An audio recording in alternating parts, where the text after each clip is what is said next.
Hi guys, how are you doing? So today, in the afternoon, my son was asking me to play random videos on Alexa, and I got to, automatically a story came up, and that's a very interesting story that came up, and it was a story about a girl, okay, and it's a story about a girl who was very quiet, who was very shy, and who is not able to interact with friends in school, who is very introverted, uh, doesn't feel that she's loved, and overall is not expressing herself more often. And in the end, it ended with a message of how, if you are quiet as a person, it's not a weakness. It just mean people are still noticing you. You are not invisible, right? If even if you say few words, your presence is still visible to people. Everything you do, every action you do, even if you just say one word, it does matter. And in the end, she meets a teacher who tells her that I often noticed that you take this book, and she made her understand how she was still visible when, even if she felt that she's invisible when she's quiet. And I was like, oh, I relate so much to this story because I have been that girl who has been told, who is very quiet, who doesn't talk much, who is within herself all the time. And in I was I'm in a group, and I was telling the same thing to, it was a kind of insight and a kind of download, you can say. I don't know what to call it, but it was kind of an insight, I would say, that came up when I was chanting Ho'oponopono during this week. And the insight which came up was how it was difficult for me growing up to mingle with other people. And that is why, even if today I get to see a group of people, it's kind of overwhelming for my nervous system. I don't feel that safe. I don't feel that grounded. And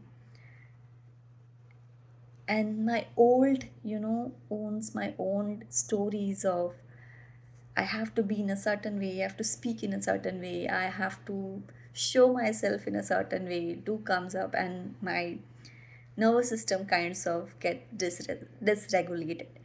So even if it is not felt by people around me, I do feel it at an intense level.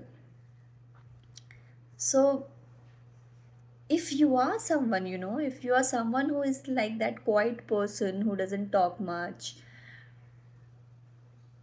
uh, you have other hidden qualities. Don't uh, treat it as a negative quality, as something which is like failing you down in life and your worth as a person, because it doesn't. If you can, your being in this moment, in whatever form you are and whatever level you have grown, does matter, right? You are just enough for this moment. And you will of course grow. You will grow into a different person. You'll grow someone who speaks differently than what you're speaking now. But trust me, at this moment, um, we can kind of become very critical, when and the default state is to go inside and start blaming us and start picking out whatever is wrong with us, and how nothing is good in us as an overall, right? And we start having all kind of, wrong identity, wrong beliefs about ourselves, and we stop seeing the other side of us, which is transforming, which is trying, which is putting their efforts.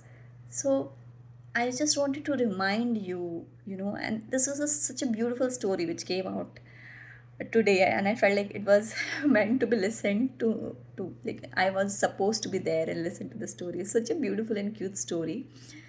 So the point being, No matter what you feel about your shyness, your sensitivity, and your quiet nature, it's a gift in some way, right? Own it, accept it, embrace it instead of belittling yourself, blaming yourself, and giving a lot of pressure on yourself.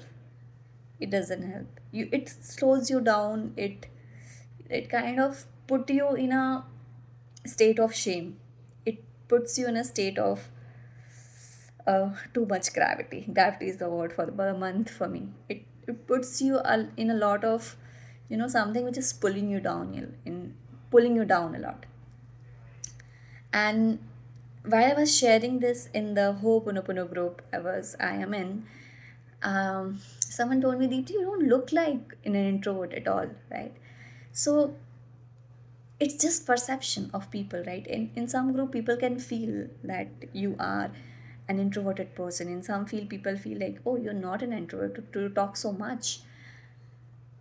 It doesn't matter, guys. I consider myself as an introvert, of course, but let's not label ourselves like that. Let's not label our abilities and what we can do, how we can show up in the world in the form of tags, in the form of identities, right? Which we are much more, and um, we can be so much more than what our limited mind can show us each and every moment. So we are very powerful, right? Only if we can just expand, if you let this limiting beliefs and limiting thoughts go away, you're actually a very powerful person. So that was my insight that I wanted to share with you. And I hope you're slowing down and introspecting on the year and writing it down or journaling and whatever healing practices which you do. I hope you're consistent with it. My one-on-one sessions are still open. So in case you want a session with me, in case you're stuck somewhere, is in case you want to, release something from the past which you don't want to carry in the next year, or you just want a safe space, a safe grounded space where you can talk out, where you can share your stuff, and you want to get a new perspective, I'm here for you. Hit me up and we can talk. Thank you.